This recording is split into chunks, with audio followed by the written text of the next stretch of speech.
नमस्कार, मैं हूं परवीन साहनी। दोस्तों, कांग्रेस सांसद इमरान मसूद इन दिनों एक के बाद एक सपा अध्यक्ष अखिलेश यादव की राजनीति पर हमला कर रहे हैं। ऐसे ऐसे बयान दे रहे हैं जो बयान कांग्रेस नेता राहुल गांधी ने कभी अखिलेश पर नहीं दिए। अब ऐसी स्थिति में अखिलेश ने एक फैसला लिया है। फैसला कांग्रेस सांसद इमरान मसूद को लेकर किया। कुछ बड़ा एक्शन लेने का मूड अखिलेश ने बना लिया है। वो एक्शन क्या होगा उस पर आएंगे, उससे पहले समझने का प्रयास करते हैं इमरान मसूद किस अहंकार का शिकार हो गए हैं। वो इन दिनों किन पार्टियों की रणनीति पर यूपी में कांग्रेस को ले जाना चाहते हैं। चलिए सिलसिलेवार तरीके से समझने का प्रयास करते हैं। 2027 में यूपी में गठबंधन का स्वरूप कैसा रहेगा? इंडिया गठबंधन अपने उसी रूप में रहेगा या फिर विस्तार होगा? एनडीए में वही दल रहेंगे या फिर अपनी सियासी महत्वाकांक्षा के लिए साथ छोड़ देंगे? लेकिन इन सब के बीच एक अलग तरह की राजनीति यूपी में देखने को मिल रही है। कहीं ना कहीं टारगेट पर मुस्लिम वोटर्स हैं जो सपा का साथ छोड़ने के लिए तैयार नहीं है। लेकिन लगता है सत्ता पक्ष हो या फिर विपक्ष की पार्टियां, उनकी कोशिश है कि मुस्लिम वोटर्स उन पर भी विश्वास करें। दरअसल उत्तर प्रदेश में 2 साल के बाद विधानसभा चुनाव होने, लेकिन अभी से ही मुसलमानों को लेकर राजनीतिक दलों के बीच सियासी शहमात का खेल शुरू हो गया है। यूपी में 20% मुस्लिम मतदाता है जो सपा का कोर वोट बैंक माना जाता है। कांग्रेस की ओर से सांसद इमरान मसूद मुसलमानों को साधने की कवायद में जुटे हैं, तो मायावती की नज़र भी मुस्लिम वोटों पर है। ओवैसी की पार्टी भी मुस्लिमों से आस लगाए बैठी है, तो बीजेपी के अल्पसंख्यक मोर्चा ने भी कमान संभाल ली है। यूपी में मुस्लिमों को लेकर बिछाई जा रही सियासी बिसात को देखते हुए सपा प्रमुख अखिलेश यादव अलर्ट हो गए हैं, क्योंकि सपा की राजनीति का एक प्रमुख आधार मुस्लिम वोट बैंक है। इमरान मसूद से लेकर मायावती और ओवैसी तक जिस तरह से सपा पर मुस्लिम समुदाय की अनदेखी करने का आरोप लगा रहे हैं, उससे ऐसा लगता है कहीं ना कहीं नेताओं में से एक अलग तरह की छटपटाहट है कि कोशिश यही है कि वो ये वोट बैंक अखिलेश से छिटक कर उनके पास आ जाए। हालांकि कहा जाता है राजनीति की दुनिया में नेता कभी भी लूप होल नहीं छोड़ते हैं, जिसने भी छोड़ा उसकी राजनीति तो गई। यही वजह है कि अखिलेश ने आनन फानन में अपने मुस्लिम नेताओं की एक बैठक बुलाई और उनकी सभी शंकाओं को दूर करने की कवायद करते नजर आए। यूपी में 2027 की सियासी सरगर्मी बढ़ने के साथ ही मुस्लिम वोट को लेकर लामबंदी तेज हो गई है। सपा प्रमुख अखिलेश यादव ने लखनऊ में अल्पसंख्यक मोर्चे के साथ बैठक की। इस बैठक में मुस्लिमों के खिलाफ उठाए जा रहे कदमों का जिक्र करते हुए बीजेपी और योगी सरकार पर जमकर निशाना साधा। इसके साथ ही वोटर लिस्ट में गड़बड़ियों का आरोप लगाते हुए उन्हें ठीक करवाने की बात उठाई। इसी बैठक में अखिलेश यादव ने कहा कि इंडिया गठबंधन था, है और रहेगा। हम हर हाल में कांग्रेस के साथ मिलकर उत्तर प्रदेश का विधानसभा चुनाव लड़ेंगे, तो इंडिया गठबंधन रहेगा। लेकिन इससे आगे सवाल है कि कांग्रेस के नेता फिर मुस्लिम वोटर्स को अपने पाले में लाने का प्रयास क्यों कर रहे हैं, जबकि उन्हें मालूम है अखिलेश उनके साथ है। उत्तर प्रदेश में एक समय मुस्लिम मतदाता कांग्रेस का परंपरागत वोटर हुआ करता था, लेकिन 90 के दशक के बाद से सपा के साथ खड़ा नजर आ रहा है। राहुल गांधी की भारत जोड़ो यात्रा के बाद मुस्लिमों का नजरिया कांग्रेस को लेकर बदला है। 2024 में मुस्लिमों ने एकमुश्त होकर कांग्रेस और उसके सहयोगी दलों को वोट किया था।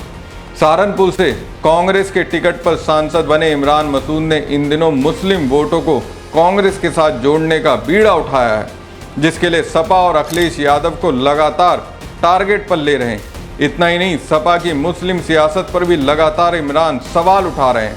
इमरान 2024 के बाद से ही कह रहे हैं कि यूपी में कांग्रेस को अब किसी बैसाखी की जरूरत नहीं है।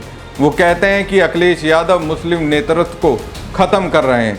इसके लिए आजम खान से लेकर इरफान सोलंकी तक के उदाहरण दे रहे हैं। इमरान ने कहा कि आजम खान और उनके परिवार पर झूठे मुकदमे लगाकर उन्हें परेशान किया जा रहा है, उन्हें और उनके परिवार को जेल भेजा जा रहा है। मुस्लिम मुद्दों पर सपा की खामोशी को लेकर भी घेरने में जुटे हैं। इमरान मसूद ने आरोप लगाया कि सपा को बोलने वाले मुसलमान नहीं, सिर्फ दरी बिछाने वाले मुस्लिम नेता चाहिए। यूपी में 2027 की बढ़ती सियासी तपिश को देखते हुए ओवैसी की पार्टी और बीजेपी ने भी मुस्लिम वोटों को साधने की कवायद तेज कर दी है। ओवैसी की पार्टी ने लखनऊ में राज्य स्तरीय सम्मेलन किया, जिसमें 2027 के चुनाव लड़ने की रूपरेखा बनाई गई। ओवैसी की पार्टी के प्रदेश अध्यक्ष शौकत अली ने योगी सरकार को अल्पसंख्यक विरोधी करार देते हुए कहा कि सूबे में हर दिन मुसलमानों के मदरसों और मस्जिदों को टारगेट किया जा रहा है। गैर कानूनी तरीके से बुलडोजर के जरिए दरगाहों को तोड़ा जा रहा है, लेकिन अपने आप को सेकुलर कहने वाली सपा और कांग्रेस खामोश है। AIM ने साफ कहा कि सपा को 90% मुस्लिम वोट देते हैं, लेकिन मुस्लिमों के मुद्दे पर अखिलेश यादव की जुबान तक नहीं खुलती है। ओवैसी की पार्टी पूरे दमखम के साथ मुस्लिम और दलितों के हक की लड़ाई लड़ती रहेगी। 2026 के पंचायत और 2027 के विधानसभा चुनाव पूरी ताकत से लड़ेंगे। ओवैसी की पार्टी ने ओबीसी के बिना सम्मेलन किया था और अब ऐसे ही प्रदेश के अलग अलग हिस्सों में भी सम्मेलन करने की योजना बनाई गई है। ओवैसी की पार्टी ने मिशन 2027 का आगाज कर दिया है और मुस्लिमों को जोड़ने का खास प्लान बनाया है। वहीं मोदी सरकार के 11 साल पूरे होने पर उत्तर प्रदेश भाजपा अल्पसंख्यक मोर्चा ने पिछले हफ्ते मोदी के साथ मुसलमान सम्मेलन किया। बीजेपी के अल्पसंख्यक मोर्चा के प्रदेश अध्यक्ष कुंवर बासित अली ने कहा कि मोदी सरकार बनने के बाद मुस्लिम समाज की जिंदगी में सकारात्मक बदलाव आए हैं। पीएम मोदी ने केंद्र में सरकार बनने के बाद सबसे पहले मुसलमानों को मुख्य धारा से जोड़ने के लिए एक हाथ में कुरान और एक हाथ में कंप्यूटर का नारा दिया। बासित अली ने कहा कि अल्पसंख्यक का पैगाम मोदी के साथ मुसलमान अभियान के जरिए बीजेपी अल्पसंख्यक मोर्चे से जुड़े नेता और कार्यकर्ता यूपी के हर जिले में मुसलमानों के बीच जाकर मोदी सरकार की मुसलमानों के लिए किए गए कामों की उपलब्धियों को गिनाने का काम करेंगे। साथ ही उन्होंने विश्वास जताया कि मुसलमानों को बीजेपी के किए काम बताने से जिन्होंने उन्हें बहकाया बीजेपी के खिलाफ वो भ्रम खत्म होगा।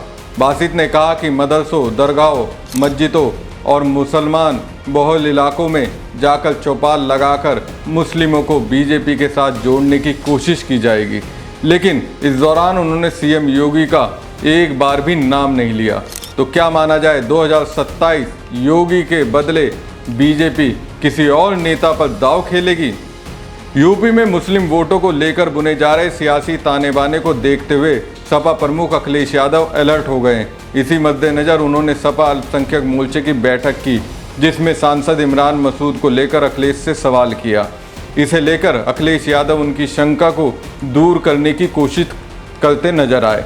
सपा नेताओं ने अखिलेश के सामने सवाल उठाया कि इमरान मसूद के बयान से माहौल खराब हो रहा है और इमरान मसूद जिस तरह कहते हैं कि समाजवादी पार्टी में मुसलमान दरी बिछाते हैं, तो इसका जवाब हम कैसे दें? अखिलेश ने इमरान मसूद के मुद्दे पर अपनी बात रखते हुए बाकायदा अपने मुस्लिम नेताओं का नाम लेकर संदेश देने की कोशिश की कि वो उन्हें नज़रअंदाज नहीं कर रहे हैं।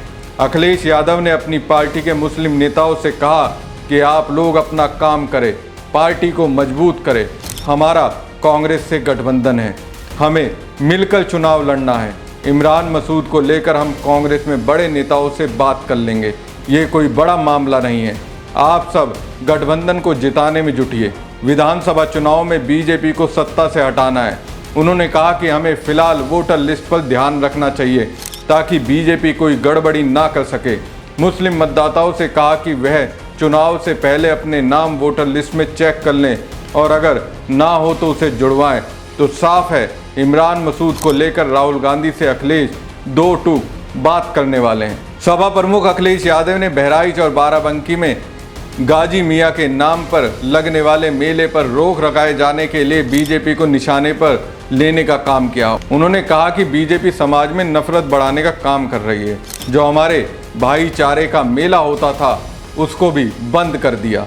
मेला कारोबार का स्थान होता है, वहाँ गरीब लोग मेला लगाते हैं। ये मेला आपसी भाईचारे का और सद्भाव का मेला होता है, लेकिन इसको उनसे भी आपत्ति है। ये जो मेला लगता है ये हजारों सालों से लगता है। मेला मेल जोल का स्थान है। मेला हमें जोड़ता है, कारोबार हमें जोड़ता है, पर ये लोग खुशियों के खिलाफ हैं।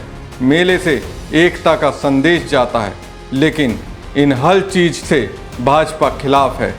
इस तरह से अखिलेश यादव ने मुस्लिमों के साथ खड़े होने की कवायद करते नजर आए। उत्तर प्रदेश की सियासत में मुसलमानों को लेकर सियासी दलों ने अपनी अपनी चाल चलनी शुरू कर दी है। यूपी में करीब 20% मुस्लिम वोटर है, जो सूबे की कुल 403 विधानसभा में से लगभग एक तिहाई यानी 143 विधानसभा सीटों पर असर रखते हैं। यूपी की 43 सीटों पर मुस्लिम वोटों का ऐसा असर है कि मुस्लिम उम्मीदवार यहां अपने दम पर जीत हासिल कर सकते हैं। इन्हीं सीटों पर मुस्लिम विधायक जीत कर आते रहे। 2017 के चुनाव में 24 मुस्लिम विधायक जीत कर आए थे, तो 2022 में 34 मुस्लिम जीते थे। बता दें कि आज़ादी के बाद से 90 के दशक तक उत्तर प्रदेश का मुस्लिम मतदाता कांग्रेस का वोटर रहा, लेकिन राम मंदिर आंदोलन के चलते मुस्लिम समुदाय कांग्रेस से दूर हुआ, तो सबसे पहली पसंद मुलायम सिंह यादव के चलते सपा बनी और उसके बाद बसपा को अहमियत दी। इन्हीं दोनों पार्टियों के बीच मुस्लिम वोट बढ़ता रहा, लेकिन 2022 चुनाव में एक मुश्त होकर सपा के साथ गया। मुसलमानों का सपा के साथ एकजुट होने का फायदा अखिलेश यादव को मिला। इसी का नतीजा था कि सपा 47 सीटों से बढ़कर 111 सीटों पर पहुंच गई थी और 2024 में सपा 37 सीटें जीतने में कामयाब रही। CSDS की रिपोर्ट के मुताबिक 2022 में 83% मुस्लिम्स ने सपा को वोट दिया था। बसपा और कांग्रेस के मुस्लिम उम्मीदवारों को भी मुसलमानों ने वोट नहीं किया था। इतना ही नहीं, ओवैसी की पार्टी को भी मुस्लिमों ने नकार दिया था। इसके बाद साल 2024 में हुए लोकसभा चुनाव में मुस्लिम समुदाय ने कांग्रेस सपा गठबंधन को 90% वोट दिया है। सपा 37 और कांग्रेस 6 लोकसभा सीटें जीतने में कामयाब रही। इसी को देखते हुए सपा मुस्लिम वोटों को लेकर किसी तरह का कोई बंटवारा नहीं चाहती है, जिसके लिए अखिलेश यादव ने साफ कहा कि 2027 में भी सपा का कांग्रेस के साथ गठबंधन बरकरार रहेगा। हमारी खबर आपको कैसी लगी कमेंट बॉक्स में कमेंट करके जरूर बताएं। साथ ही पेज को ज़्यादा से ज़्यादा लाइक और शेयर कीजिएगा। धन्यवाद।